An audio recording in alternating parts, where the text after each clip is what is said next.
ইখলাস 3 বার তেলাওয়াত করে।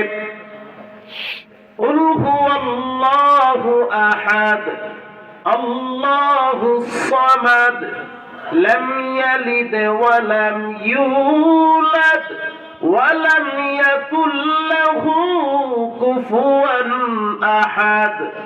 3 বার তেলাওয়াত করলে 30 পারা কোরআনের নেকি আমলনামায় নিঃসন্দেহে জমা হয়ে যাবে। আসলে শয়তান আমাকে অনেক পিছায় রাখছে। চায়ের দোকানে, পার্টি অফিসে, নেতা অফিসে অনেক সময় নষ্ট হয়। 2-4 বার সূরাগুলো তেলাওয়াত করার আমাদের সময় হয় না, অথচ আপনার জন্য দোকানে কাপড়ের কাপড় চলে আসছে, মসজিদের পালকি আপনার অপেক্ষায় আছে। আপনি হয়তো মসজিদে আসতেছেন না, কিন্তু টাইম মতো পালকি ঠিকই আপনার জন্য চলে আসে। এরকম একটি সূরার নাম সূরা নাজিয়াত। সূরাটার শুরুর দিকে লেখা আছে ওয়ান নাজিআতি গরকা ওয়ান নাশিতাতি নাশতা। নবীজি বলেন, যে ব্যক্তি মাগরিবের পর সূরা ওয়াকিয়া তেলাওয়াত করবে সে যেন মনে রাখে তার রব তার রিজিকের ভিতরে বরকত বাড়ায় দিবে, দারিদ্রতা তাকে ধ্বংস করে দিবে না। সূরা ওয়াকিয়া এটা তেলাওয়াত করতে মাত্র 7 মিনিট টাইম লাগে। إذا وقعت الواقعة ليس لوقعتها كاذبة خافضة رافعة إذا رجت الأرض رجا وبست الجبال بسا فكانت هباء منبثا। সূরা ওয়াকিয়া। চট্টগ্রাম একটা এলাকার নাম হলো মহিষখালী। গত বছর আমি সেখানে বয়ানে গেছি। ঈদের পরে আপনাকে এই মাহফিলের 3-4 দিন পর মহিষখালীতে বয়ানে গেলাম। তার আগে পত্রিকায় দেখছি একজন জেলের জালে 70 লক্ষ টাকার বোমা মাছ লাগছে। রাতারাতি 70 লক্ষ টাকার মালিক হয়ে গেছে। মারহাবা বলে। কয়েকটা পত্রিকায় দেখছিস, এখনো পর্যন্ত ইউটিউবে সার্চ দিলে আপনি পাবেন সেটা। যেই মহল্লায় বয়ানে গেলাম, ইমাম সাহেব বলল, হুজুর আপনি জানেন কোথায় বয়ানে আসছে? পত্রিকায় দেখছেন না যে একজন জেলের জালে 70 লক্ষ টাকার বোমা মাছ লাগছে? সেই জেলের বাড়িটা হলো মসজিদের পশ্চিম পাশে।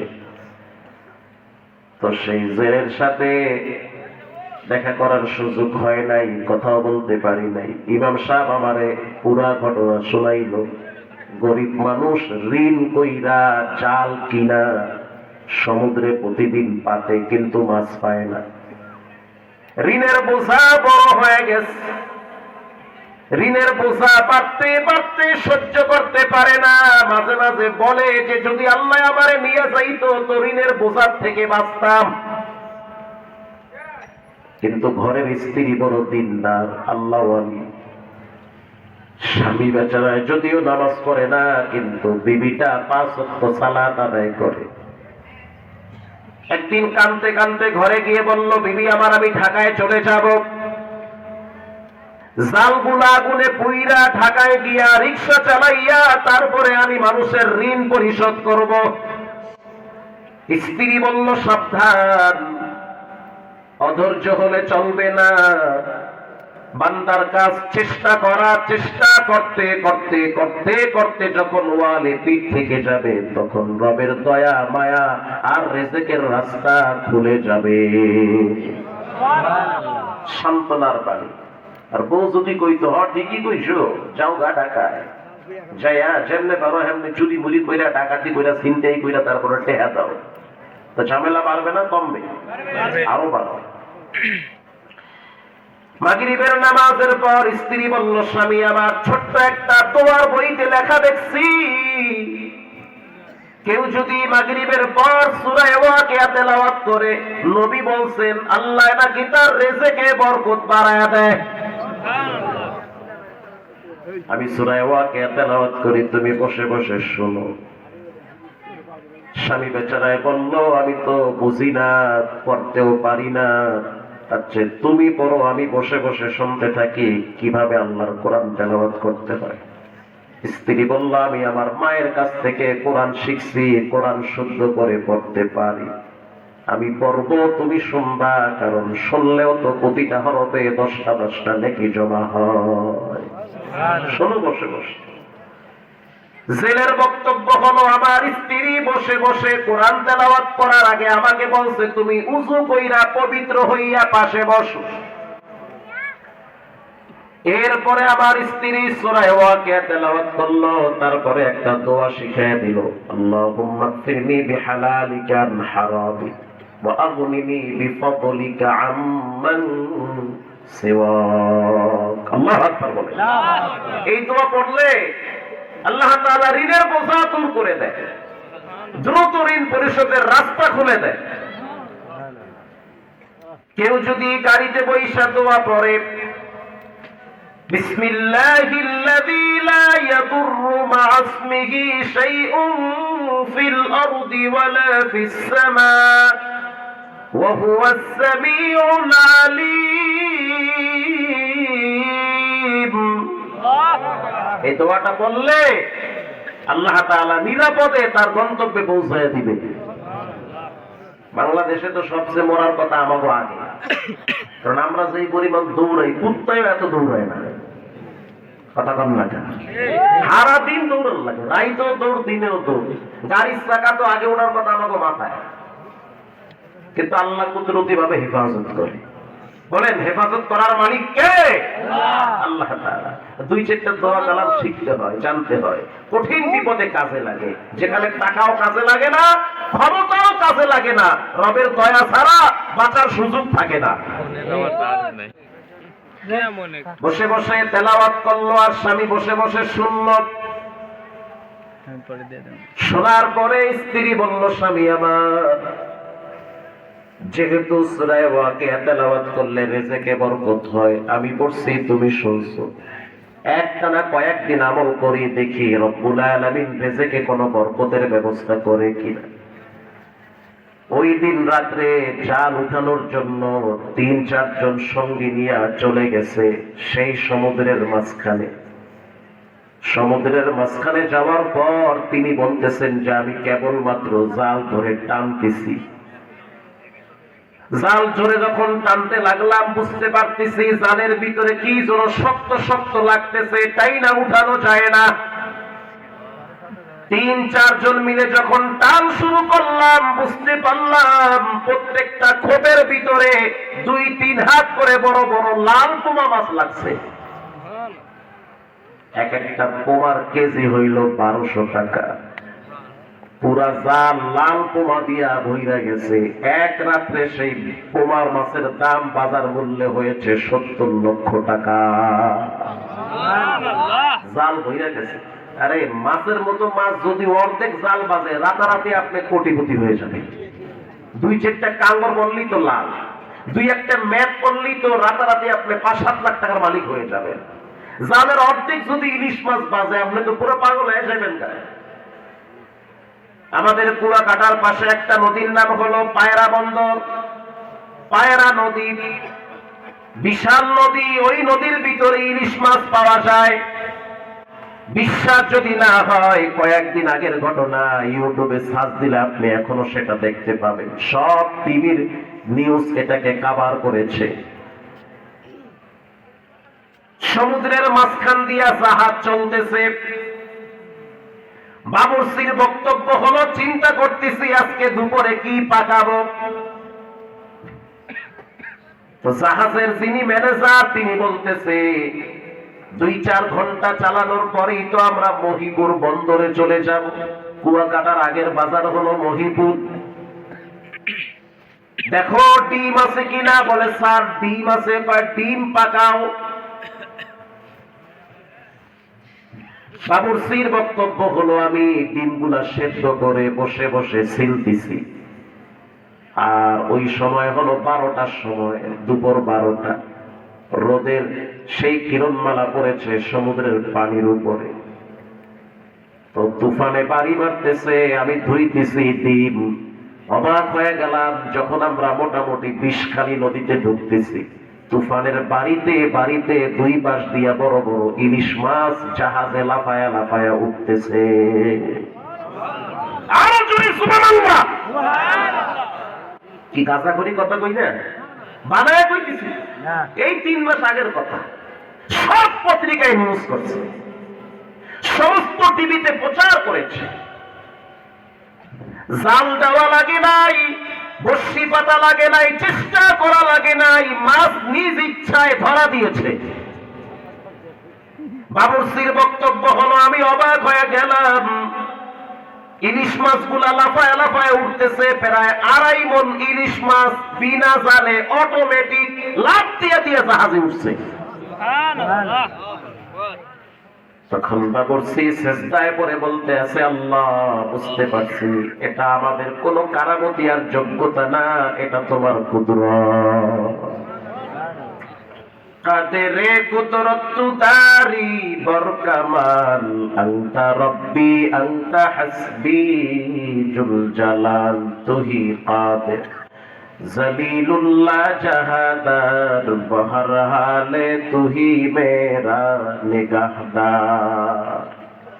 এজন্য প্রতিদিন মাগরিবের পর সূরা ওয়াকিয়া তেলাওয়াত করেন। সময় বেশি নাই, খুব দ্রুত আমরা কবরের দিকে আগাইতেছি। এক একটা সময় চাইতেছে, এক একটা দিন যাচ্ছে, আমরা কবরের দিকে ধাবিত হচ্ছি। হায়াত দুর্বল হয়ে যাচ্ছে, বিভিন্ন রোগে আক্রান্ত হয়ে আমরা কবরের পথের যাত্রী হয়ে যাচ্ছি। সূরা নাজিয়ার ভিতরে রব্বুল আলামিন বলেন, ফাআম্মা মান তাগা ওয়া আসারাল হায়াতাদ দুনিয়া। সীমা লঙ্ঘনকারীকে আল্লাহ পছন্দ করে না, সীমা লঙ্ঘনকারীকে মানুষ পছন্দ করে না। তাফসীরের কিতাবে আছে ব্যাখ্যা, বাপ ঘুমাইয়া আছে, সন্তান বাবার পকেটে হাত দিছে টাকা চুরি করার জন্য। তাফসীর ইবনে কাসিরে আছে, বাবা টের পাইয়া সন্তান তার হাত খপ কইরা ধইরা বলতে আছে, সন্তান, যেই ঘরের সন্তান বাবার পকেটের টাকা চুরি করে, ওই ঘরের বাপ কোটি টাকার মালিক হইল, সম্পদে বরকত থাকে না। আস্তে বলেন, কোনো জোরে বলেন, ঠিক কিনা? কারণ বাবাই তো বুঝতেছে আমার পকেটে টাকা নাই, গেল কই, এরে ধরে অরে ধরে, যার মাল যায় হ্যারি মান যায়, তাহাই তো চুরি, তাহা তো চুরি করছে বলায়। বাবাই সন্তানের হাত ধরে বলল, সন্তান, কাজটা মোটেও ঠিক করো নাই, কেন আমার পকেটে হাত দিয়েছো? সন্তান কান্দে আর কয়, আব্বা জান, ভুল হয়েছে, আমারে মাফ করে দেন, আর হাত দিব না। কয়েকদিন পর সন্তানের মাথায় আবার ভূত চাপছে, আবার সন্তান বাবার পকেটে সুযোগ পায়া হাত দিছে। বাবাই সেই দিন টের পাইয়া সন্তানের হাতটা আবার ধইরা ফেলাইছে। সন্তান চিৎকার মেরে চোখের পানি ছেড়ে কান্দে আর কয়, আব্বা জান, মাফ কইরা দেন, ভুল হইছে, আর হাত দিব না।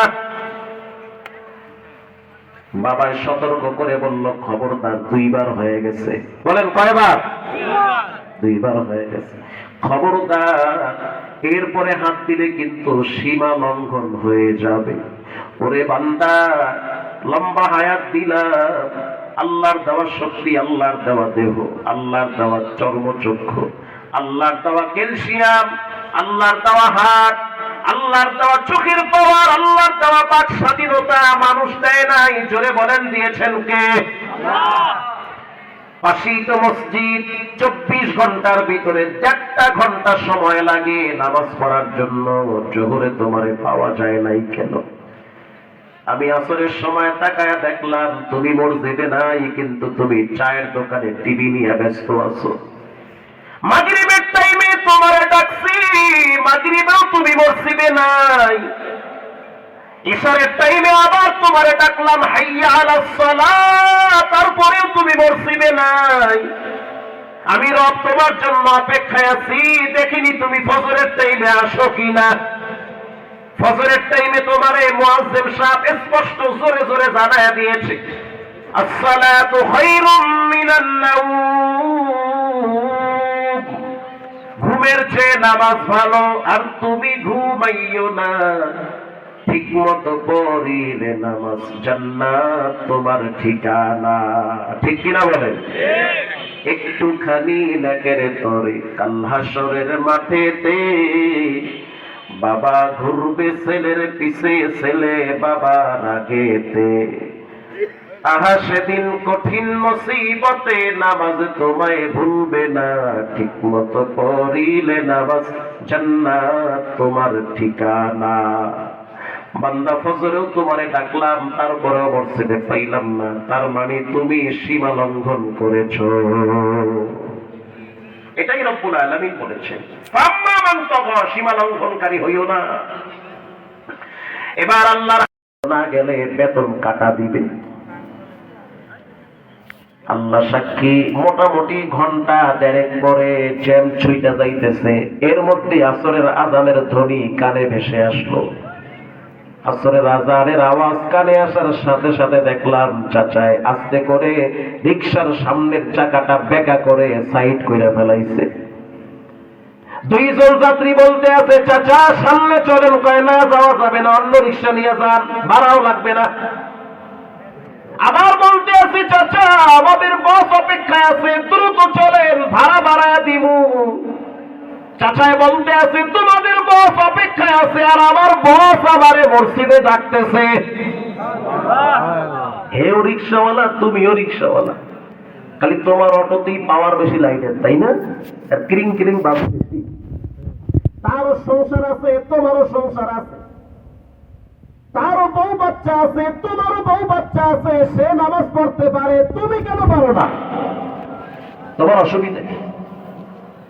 এমন অটোওয়ালা দেখছি নামাজের টাইমে অটোতে বৈশা বৈশা বিড়ি টানে, মাগার নামাজ পড়ে না। তো শেষ বয়সে মাইয়া পোলার কাছে সম্মান নিয়ে বাঁচতে পারবেন না। মরার পরেও মাইয়া পোলা কইবে, মন লোকা এত হলে আমাকে সম্পদ বুঝাই দেয় নাই কেন? এজন্য রব্বুল আলামিন বলেন, ফাআম্মা মান তাগা, সীমা লঙ্ঘনকারী হইও না, ওয়া আসারাল হায়াতাদ দুনিয়া, দুনিয়া নিয়ে তো খামসাখামসি কইরো না, ফাইন্নাল জাহিমা হিয়াল মাওয়া, তাহলে যদি এমনটা হয় আমার আযাব কিন্তু ভয়ঙ্কর, আমি কিন্তু জাহান্নাম বানায় রাখছি। এরপরে আল্লাহ রাব্বুল আলামিন বলেন, وَأَمَّا مَنْ خَافَ مَقَامَ رَبِّهِ وَنَهَى النَّفْسَ عَنِ الْهَوَى فَإِنَّ الْجَنَّةَ هِيَ الْمَأْوَى।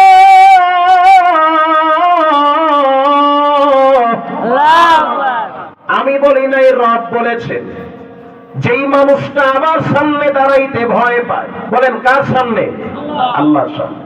আল্লাহ বলেন, যে ব্যক্তি আমার সামনে দাঁড়াইতে ভয় পায়, এই ভয়ের কারণে যে ব্যক্তি গুনাহ করে না, সে যেন মনে রাখে তার জন্য মাওয়া নামক জান্নাত আমি রিজার্ভ করে রাখছি।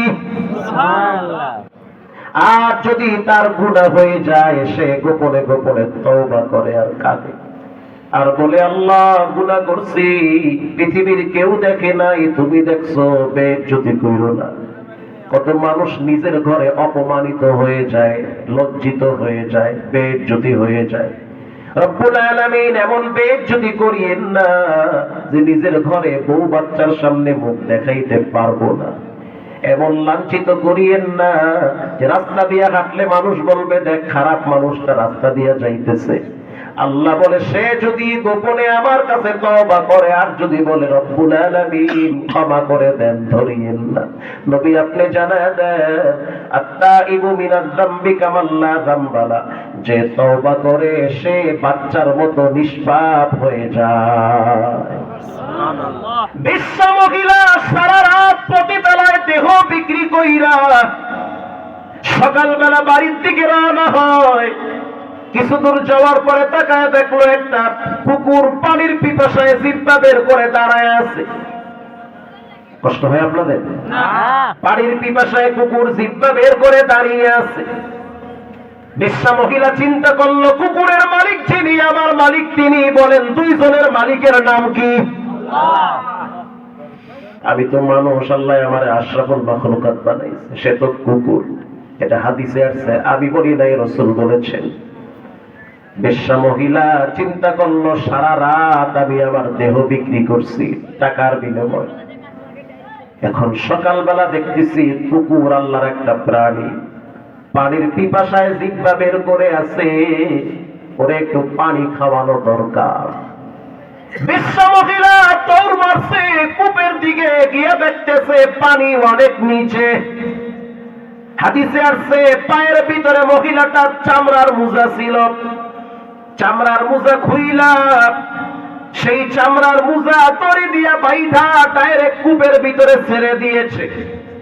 গোপন আমল, গোপন মর্যাদা আল্লাহ বাড়ায়, গোপন পাপ গোপন ভাবে তার ইজ্জত নষ্ট করেন কে? তার একটা গোপন আমল পৃথিবীর কেউ দেখে নাই, দেখছেন আল্লাহ। চামড়ার মোজা খুইলা পানি চামড়ার মোজায় লাগায়া, এরপরে কুকুরের সামনে দাঁড়াইয়া কুকুরের জিহ্বার উপরে চিপা চিপা পানি পান করাইছে। আল্লাহর বড় মায়া লাগছে। আল্লাহ কয়, নবী আপনি জানায় দেন, আমি বেশ্যা মহিলাটারে মাফ কইরা জান্নাতুল ফেরদাউসের মেহমান বানায়া দিছি, কারণ আমার কুকুরকে পানি খাওয়াইছে। কুকুর তো আমার সৃষ্টি, ওরে কষ্ট দেয় নাই। আবার এক যুবক বিড়াল রে বান্দা রাখিয়া না খাওয়ায়া বিড়াল মরে গেছে। খিদার যন্ত্রণায় বিড়াল চিৎকার মাইরা বলছে, আল্লাহ তুমি আমারে বানাইছো বিড়াল, ওরে বানাইছো মানুষ, চাইলে তুমি আমারে মানুষ বানাইতে পারতা, ওরে বিড়াল বানাইতে পারতা। ও না খাইয়া থাকলে খিদা লাগে, আমি না খাইয়া আছি, আমার তো বড় কষ্ট হয়। কষ্ট করতে করতে বিড়ালটা মইরা গেছে। রব্বুল আলামিন যুবকের নামটা জাহান্নামীদের খাতায় লেখা দিছে। খবরদার, পশু পাখি আপনি যে আটকায় রাখেন, কষ্ট দিন না। আপনার যেমন না খাইলে খিদা লাগে, গরুটারও কিন্তু না খাইলে খিদা লাগে। এজন্য রব্বুল আলামিন কোরআনে বলেছেন, পৃথিবীর মানুষ মনে করিও না যে তোমরাই শুধু আমি আল্লাহরে ডাকো, গরুটাও কিন্তু আমি আল্লাহরে ডাকে। ইমাম গাজ্জালি বলেন, পৃথিবীর মানুষ একটা ঘড়ি যখন টিক টিক করে শব্দ করে, সেই ঘড়িটাও আওয়াজ দিয়া দিয়া বলে, একমাত্র সব ক্ষমতার মালিক একজন, তিনি হলেন কে? ইমাম গাজ্জালি বলেন, গারি হারদাম বগুয়াত আল্লাহু নাগুয়াত টুনটুনা টুনটুন না টুটু বজহের সাম এমি আয়াত কে টুটু কে দর মানা বগুয়াত আল্লাহু। আল্লাহু আকবার বলেন। অন্য এক আয়াতে রব্বুল আলামিন বলেন, আলম তারা আন্নাল্লাহা ইউসাব্বিহু লাহু মান ফিস সামাওয়াত من في السماوات والأرض والطير صافات كل قد علم صلاته وتسبيحه। তোমার মাথার উপরে যেই পাখিটা লড়তেছে, চড়তেছে, বিস্তার করতেছে, যেই পাখিটা তোমার মাথার উপরে উঠতেছে পাখা মেলে, আল্লাহ বলে সেই পাখিটাও জিহ্বা লড়াইয়া একজনের প্রশংসা করে। জোরে বলেন, তিনি কে? মানুষ সাবধান, তোমার হিসাব কিন্তু বড় করা, তোমার কিন্তু মরা লাগবে, মরার টাইমে তোমার যন্ত্রণা হবে, কবরে থাকা লাগবে 40,000 বছর। সাবধান, হাসরের ময়দানে দাঁড়ায় থাকা লাগবে 50,000 বছর। সব কিছু হিসাব মিলাইয়া তারপরে ঠান্ডা মাথায় তুমি ঘুমাইও। তুমি সব ভুলে যেতে পারো, কিন্তু তোমার রব মোটেও ভুলে নাই। তোমার দুই কাঁধে দুইজন ফেরেশতা তোমার আমলনামা ভালো মন্দ সব লিখতেছে। হাসরের ময়দানে তুমি নিজেই দেখা বলবা, লা ইউগাদিরু সাগীরাতান ওয়ালা কাবীরাতান ইল্লা আহসাহা। ও মালিক, ছোট গুনাহটাও দেখতেছি এখানে লেখা হয়ে গেছে। দরজা জানলা লাগাইয়া মোবাইলের দিকে তাকায়া কি কি পাপ করছি সেটাও দেখে এখানে চলে আসছে। ওই ঘরের ভিতরে খেতার কম্বলের ভিতরে মোবাইলের দিকে তাকাইয়া কি দেখছি পৃথিবীর কেউ দেখে নাই। আলাবি আলাম বি আল্লাহ ইয়ারা, একজন দেখেছেন, চিৎকার মেরে বলেন তিনি হলেন কে? আল্লাহ রাব্বুল আলামিন বারবার বলেন ফারিকুম ফিল জান্নাতি ওয়া ফারিকুম ফিস সাইর। ও বান্দা, রাস্তা কিন্তু দুইটাই খোলা আছে। মন্দিরেও যাইতে পারবা, মসজিদেও যাইতে পারবা। পূর্ণ স্বাধীনতা দিলাম। জান্নাতের রাস্তাও খোলা, জাহান্নামের রাস্তাও খোলা। তবে জান্নাতের রাস্তায় আছে শান্তি, জাহান্নামের রাস্তায় আছে অশান্তি। তুমি নিজেই বুঝবা। এক একটা গুনার কারণে তোমার মানসিক। একজন পৃথিবী বিখ্যাত 3 জন যুবক ছিল। আমি বলি নাই, প্রিয় রাসূল বলেছেন। 3 জন যুবক বাড়ির থেকে নামছে, সফর করার জন্য ইয়ামেনে রওনা হয়েছে। মারহাবা বলেন। 3 জন যুবকই পয়সাওয়ালা। 3 জন যুবক দেখতে শুনতে মাশাআল্লাহ মানানসই। এই 3 জন যুবক ঘর থেকে বের হয়েছে, ইয়ামেনের দিকে যাবে, রওনা হয়ে গেছে। কিছু দূর যাওয়ার পরে বুঝতে পারলো যে আমরা বর্তমান মরুভূমি অতিক্রম করতেছি। মরুভূমির ভিতরে হঠাৎ ঝড় তুফান শুরু হয়ে গেছে। আরবে বলা হয় লু হাওয়া, অর্থাৎ ধুলা বালুর বাতাস। ধুলা বালুর বাতাস যদি মানুষের চোখে লাগে তখন মানুষ দেখতে পায় না। 3 জন যুবক চিন্তায় পড়ে গেল, যেইভাবে বাতাস শুরু হইল আমরা কোথায় যাব, কার কাছে যাব? পিছনেও যাওয়ার সুযোগ নাই, সামনেও যাওয়ার সুযোগ নাই। 3 জনে পরামর্শ করলো, বাঁচার জন্য হলেও গুহার ভিতরে আশ্রয় নেওয়া লাগবে। আল্লাহু আকবার বলেন। বাঁচতে তো হবে। হাদিসে আসছে, রাসূল বলেছেন, মুআয ইবনে জাবাল বর্ণনা করেন, 3 জন যুবক বাঁচার জন্য গুহার ভিতরে প্রবেশ করেছে। গুহা বোঝেন তো? গর্তের ভিতরে। গর্তের ভিতরে যখন ঢুকলো, কথা আছে না, রাখে আল্লাহ মারে কে? মারে আল্লাহ। আল্লাহ যদি চায় তুমি হাজারো সিকিউরিটির মাঝেও বাঁচতে পারবা না, যদি তোমার কপালে মৃত্যু লেখা থাকে। আর যদি তোমার কপালে মৃত্যু লেখা না থাকে, 10 তলার বিল্ডিং থেকেও বাচ্চা পড়েও মরে না, বরং নিরাপদে হেঁটে বাসায় চলে যায়। 3 জন যুবক বাঁচার জন্য গুহার ভিতরে আশ্রয় নিল। আশ্রয় নেওয়ার পরে হঠাৎ বুঝতে পারলো যে আমাদের মাথার উপরে কে যেন ঢাকনা লাগায়া দিছে। হাদিসে আছে, বড় একটা পাথর আইসা তাদের গুহার মুখটারে আটকায়া ফেলাইছে। কথা বুঝতেছেন? আটকায়া ফেলাইছে। বলেন বিপদ বাড়লো না কমলো? উপরেই তো ভালো ছিল, ভিতরে ঢুকছে, পুরা রাস্তা আটকায় ফেলাইছে, ঢাকনা লাগাই দিছে। আপনারা যদি ড্রামের মধ্যে হোয়াইয়া এরপরে উপরে ঢাকনা লাগাই দেওয়া হয়, কতক্ষণ থাকতে পারবেন? চিল্লা চিল্লে কইরা দুনিয়া মাথায় লইবেন। 3 জন যুবক ধাক্কা মারতেছে, কিন্তু পাথর লড়ে না, ভিতরে হাওয়া বাতাস যায় না। 3 জন যুবক বুঝতে পারলো নির্ঘাত একটু পরে আমাদের মৃত্যু হয়ে যাবে। 3 জন যুবক চিন্তায় পড়ে গেল, কি করা যায়? আমরা জোরে চিল্লান দিলেও তো কেউ শুনবে না। এই কথাটা একদম মনোযোগ দিয়ে শুনবেন, কারণ যার কেউ নাই তার একজন আছেন, তিনি হলেন কে? তার আওয়াজ তিনি শুনতে পায়। 3 জন যুবক ভিতরে পরামর্শ করতে আছে, আমাদের শ্বাস টানতে কষ্ট হয়, বিপদে আছি, কি করা যায়? বলে কিচ্ছু করার নাই, রবের সাথে একটা কানেকশন লাগাও। কেমনে লাগাবো? 3 জনই আল্লাহর কাছে দোয়া করো। 3 জনে আল্লাহর কাছে দোয়া করো। আল্লাহর কাছে 3 জনে মিলে দোয়া করো। 3টা আমলের দোহাই দিয়া, উসিলা দিয়া রবের কাছে ক্ষমা চাও। আল্লাহু আকবার বলেন। এবার 3 জনে মিলে প্রথম একজন যুবক একটা আমলকে মুখে নিয়া, অর্থাৎ একটা আমলকে সামনে নিয়ে একটা আমলের কথা মনে করে আল্লাহর দরবারে হাত তুলেছে।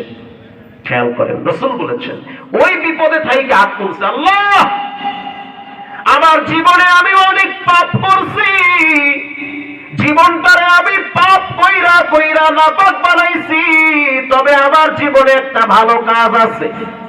দোয়া করতেছে, আয় আল্লাহ আমি কিন্তু ব্যবসায়ী মানুষ, বিজনেসম্যান, আমার বাড়িতে কর্মচারীরা কামলা দিত। আল্লাহ রসুল বলেন যুবক বসে বসে যখন দোয়া করতেছে তার হাত উপরে উঁচা করতে করতে পাথরের সাথে লাগিয়ে গেছে। আল্লাহু আকবার বলেন, মানে আবেগ আর ভালোবাসা নিয়ে দোয়া করতেছে, আল্লাহ আমি কিন্তু ব্যবসায়ী মানুষ, আমার জীবনে একটা ভালো আমল আছে যেটা আপনার জন্য আমি করছি। সেই আমলটা হলো আমার বাড়িতে কর্মচারী 27 দিন কাম করছে, 27 দিন কাজ করার পরে বেতন না নিয়ে রাগ কইরা চলে গেছে। রাগ করে চলে যাওয়ার পর দীর্ঘ প্রায় 1 যুগ পরে সেই কর্মচারী আমার বাড়িতে ওই 27 দিনের বেতন নেওয়ার জন্য আসছে। আমার ভাষা কি আপনারা বুঝতেছেন? ভাষা বলেন, কতদিন কাম করছে? আইছে কয়দিন? কতদিন পর আসছে? 1 যুগ। কয় মাসে 1 যুগ হয়? 12 বছর। কাছে না দূরে? অনেক দূরে। দরজার সামনে দাঁড়ায় বলতে আছে, ও মালিক, আমি তোমার বাড়িতে 27 দিন কামলা দিছি, তোমার সাথে আমার কথা কাটাকাটি হয়েছে, বেতন না নিয়ে চলে গেছি। আজ আমি তোমার বাড়িতে আসছি, ওই দিনের বেতন গুলা যদি আমারে দিতা তাহলে আমি আমার মায়ের চিকিৎসা করতে পারতাম। আজ আমার মা বিছানায় পড়ে গেছে, চিকিৎসা করার টাকা নাই, বড় বিপদে পড়ছি। 27 দিনের বেতনটা যদি দিতা তাহলে মায়ের চিকিৎসা করার টাকা হয়ে যেত। রব্বুল আলামিন আপনি তো নিজ চোখে দেখছেন আমি কি করছি, তার সাথে ব্যবহারটা কেমন করছে আপনি তো দেখছেন। মারহাবা বলেন। 27 দিনের বেতন যখন চাইতে আসছে তখন তারে আমি বলছি, তোমার 27 দিনের বেতন আমি ব্যবসায় খাটাইলাম, খাটানোর পরে তোমার টাকা এই পরিমাণ বরকত হয়েছে, বর্তমান যুগের ভাষা ব্যবহার করতেছি, অর্থাৎ কয়েক কোটি টাকার লাভবান হয়েছে, পুরা সম্পদ আমি তোমাকে দিয়ে দিলাম। আরো জোরে বলেন সুবহানাল্লাহ। এই যুগের ব্যবসায়ীরা দিতে চাবে? আমি তো দিব না, আপনি দেবেন কি আল্লাহই জানে, আমি তো অত চিনিই না। যে যেমন তার কথা তেমন, তার ঈমান তেমন। এবার যুবক আনন্দে আত্মহারা হয়ে বলতে আছে, মালিক আপনি কি আমার সাথে মজা মারেন? বেতন চাইতে আসছি সেই 27 দিনের, এখন আবার বলতেছেন যে পুরা ব্যবসার টাকা তোমারে দিয়ে দিলাম। রব্বুল আলামিন তখন আমি বুকের সাথে তারে জড়ায় ধইরা বললাম, না রে ভাই, তোমার টাকা হালাল, তোমার রক্ত পানি করা টাকা, এটা কখনোই নষ্ট হতে পারে না। রব্বুল আলামিন পুরা সম্পদ আমি তারে দিয়ে দিছি। সে সম্পদ নিয়ে বাড়িতে যখন রওনা হয়েছে তার চোখের গোড়ায় আমি পানি দেখছি। ওই পানিটা কষ্টের পানি না, বরং আনন্দের পানি। ওটাকে বলা হয় আল বুকাউ মিনাল ফারাহ, অতি সুখে মানুষ কাঁদে। ঠিক কিনা বলেন? আরে ভাই, কৃষকের ছেলে ব্যারিস্টার, সাংবাদিক বলে কেমন লাগে? আনন্দের ঠেলায় কান্দা দিছে। কৃষকের ছেলে মেডিকেলে চান্স পাইছে, সাংবাদিক বলে কেমন ফিল? আনন্দের ঠেলায় কান্দা দিছে। লম্বা ঘটনা আমি শর্ট করতেছি। রাসূল বলেন, দ্বিতীয় যুবক হাত তুলছে, প্রথম যুবক হাত তুইলা দোয়া করতেছে আর বলতে আছে, রব্বুল আলামিন ওই দিন কেবলমাত্র কিয়ামতের ময়দানে দাঁড়ায় থাকা লাগবে সূর্যের নিচে, এই ডরে তোমার সামনে দাঁড়াইতে হবে, এই ভয়েতে আমি ওই আমার কর্মচারীকে বেতন সহ বোনাস সহ পুরা লাভ তাকে আমি দিয়ে দিয়েছি। ওই দিনের আমলটা যদি পছন্দ হয় তাহলে মাথার উপর থেকে পাথরটারে সরায় দেন। নবীজি বলেন, বলার সাথে সাথে দোয়াটা কবুল হয়ে গেছে, পাথর 1/3 অংশ ফাঁকা হয়ে গেছে, একটু ফাঁকা হয়ে গেছে। দ্বিতীয় যুবক চিৎকার মেরে বলতে আছে, ভাই দোয়া তো তোমারটা কবুল হয়ে গেছে, উপরের আলো বাতাস ভিতরে ঢুকতেছে, শ্বাস টানতে পারতেছি, মারহাবা বলে। দ্বিতীয় যুবক আল্লাহর দরবারে হাত তুইলা চোখের পানি ছেড়ে কেঁদে দিয়েছে। আর বলতে আছে, আল্লাহ আমিও বড় খারাপ মানুষ, জীবনে অনেক অপরাধ করেছি, আজকে এই মরার কুয়ার মধ্যে যে পড়বো এত কল্পনাই করি নাই, এমন বিপদে পড়বো কল্পনা ছিল না, কোনোদিন ভাবতেও পারি নাই। কিন্তু আমার জীবনে তেমন কোনো ভালো কাজ নাই, তবে আল্লাহ আমার জীবনে একটা ভালো কাজ আছে, ওটা মাত্র তোমার ডরে আমি করছি। আল্লাহ আপনি তো জানেন আমি আমার সুন্দরী চাচাতো বোনকে ভালোবাসতাম, হাদিসে আছে এটা, আমি আমার চাচাতো বোনকে ভালোবাসতাম। ঘটনাক্রমে একদিন দেখলাম আমার চাচা চাচি কেউ ঘরে নাই, আমি সুযোগ পাইয়া চাচাতো বোনের ঘরে ঢুকছি, ঢুইকা দেখলাম আমার চাচাতো বোন আয়নার সামনে দাঁড়ায় চিরুনি দিয়া মাথা আঁচড়াইতেছে। আমি তখন তাকে টাচ করার জন্য হাতটা বাড়াইছি, আমার চাচাতো বোন বলতে আছে, সাবধান, তুমি আমাকে যদি হারাম ভাবে টাচ করো মনে রাখবা আল্লাহর আযাব বড় কঠিন। রব্বুল আলামিন বলার সাথে সাথে আমার ভিতরে ভয় চলে আসছে। আমি আমার চাচাতো বোনের শরীরে টাচ করি নাই, বরং চাচাতো বোন আমাকে বলেছে, যদি টাচ করতে চাও তাহলে মোহর বাঁধো, তার মানে বিবাহ করো। আমি চাই আমাদের সন্তান দুনিয়াতে আসবে হালাল ভাবে আসবে, হারাম ভাবে না আসুক। আমি চাই আমার রক্ত পবিত্র, আমার চামড়া যেন পবিত্র থাকে, আমার চামড়া যেমন পবিত্র, আমার দিল যেমন পবিত্র আছে, তেমন আমার ঈমান যেন পবিত্র থাকে। রব্বুল আলামিন আমি চাইলে তারে ধরতে পারতাম, কিন্তু তোমার ডরে ডরে ধরি নাই। ইন্নী আখাফুল্লাহ, আমি তোমারে ভয় কইরা টাচ না কইরা চলে আসছি। আমি চাইলে তারে ধরতে পারতাম, চাইলে তার সাথে আমি খারাপ কাজ করতে পারতাম, কিন্তু তোমার ডরে করি নাই। ওই দিনের কাজটা যদি তোমার পছন্দ হয়, এই যে বিপদে পড়ছি, পাথর বের হইতে পারতেছি না, সরায় দাও। আল্লাহ রাসূল বলেন দোয়াটা করতে দেরি, সাথে সাথে পাথর অর্ধেক ফাঁকা হয়ে গেছে, পাথর অর্ধেক ফাঁকা হয়ে গেছে। তৃতীয় যুবক আল্লাহর দরবারে চোখের পানি ছেড়ে হাত তুলেছে। ওইদিকে কি দেখেন, আমার দিকে তাকান। তৃতীয় যুবক আল্লাহর দরবারে হাত তুলেছে, হাত তুইলা দোয়া করতেছে, আল্লাহুম্মা কানা লি আবাওয়ানি শাইখানি কাবীরা। জোরে বলেন আল্লাহু আকবার। আল্লাহ আমার ঘরে বৃদ্ধ বৃদ্ধা আছে, আমার ঘরে আমার মা আমার আব্বা দুইজনেই জীবিত আছে, মারহাবা বলেন। রব্বুল আলামিন আপনি তো জানেন আমি আমার আব্বা আম্মাকে বড় ভালোবাসি, মা বাবার ক্ষেত্রে আমি কোনো ছাড় দেই না। আব্বা আম্মা দামি সম্পদ, তাদের সাথে আমি ভালো ব্যবহার করি। একদিন রাত্রিবেলা একটা গাছ কেনার জন্য নদী পার হয়ে অনেক দূরে গেছি, আস্তে আস্তে অনেক রাত হয়ে গেছে। পরে আইসা দেখলাম আব্বাও ঘুমায় মাও ঘুমায়। তখন আমি চিন্তা করলাম কি করব। আমি গোয়াল ঘরে গিয়া বকরির দুধ দহন করছি। দুধ দহন করার পর গেলাসে ভইরা মাকে খাওয়ানোর জন্য আমি ডাইরেক্ট চলে আসছি মায়ের রুমে। যখন মায়ের রুমে ঢুকবো, আবার বাচ্চাগুলা টের পাইছে যে আমি ওর বাবা আসছি। বাচ্চাগুলা দৌড়ায় আমার কাছে এসে বলতে আছে, আব্বা জান, দাদিও ঘুমায় দাদাও ঘুমায়, দুধের গ্লাসটা আমাদের মুখে দাও। আয় রব্বুল আলামিন, আমি আমার বাচ্চার মুখে দুধ দেই নাই, আমি বলছি আমার মা দুধ আগে খাবে, তারপরে আমার বাচ্চারা দুধ খাবে। ছোট বাচ্চাটা আমার পাটা জড়া ধইরা বলতে আছে, আব্বা জান, দাদি বুড়ি মানুষ ঘুমাইতে আছে, ঘুমাক, এই বকরির দুধগুলো আমাদেরকে দেন। রব্বুল আলামিন তখন আমি বলেছি, না, তোমরা যেমন আমারে আব্বা ডাকো, আমিও তো আমি একজনকে আব্বা ডাকি। তোমাদের চাইতে আমার মা বাবার মহব্বত আমার অন্তরে বেশি।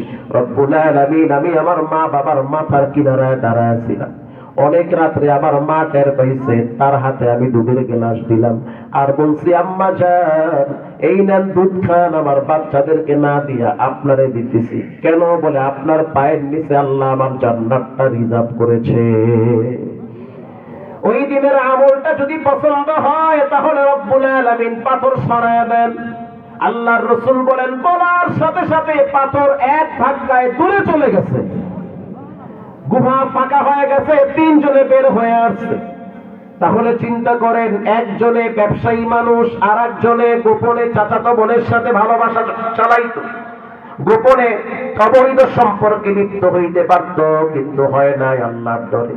আল্লাহ বলেন, ওয়া আম্মা মান খাফা মাকামা রাব্বিহি ওয়া নাহান নাফসা আনিল হাওয়া ফাইন্নাল জান্নাতা হিয়াল মাওয়া।